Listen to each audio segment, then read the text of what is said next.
चला तर मंडळी, या भाजीला पाहून नाक मुरडणारे सुद्धा परत परत मागून खातील असा वेगळा पदार्थ करूया। लसूण, हिरवी मिरची, जिऱ्याचं वाटण करायचं, एक कोवळा दुधी भोपळा किसून घ्यायचा, त्यामध्ये हळद, लाल तिखट, धनेपूड, तयार वाटण, कोथिंबीर, चवीनुसार मीठ, पांढरे तीळ 1 चमचा तेल घालून मिक्स करायचं, 4 चमचे तांदळाचं पीठ आणि गरजेनुसार बेसन पीठ घालून सरसरीत मिश्रण तयार करायचं।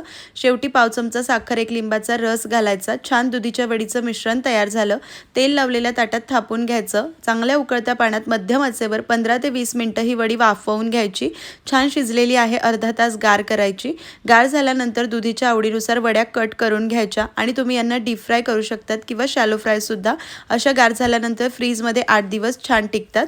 तेल गरम केल्या जिरे, मोहरी, तीळ, कढीपत्ता, वडी छान खमंग अशी मोठ्या आचेवर परतून घ्यायची। शेवटी लाल तिखट, कोथिंबीर घालून सर्व करायची।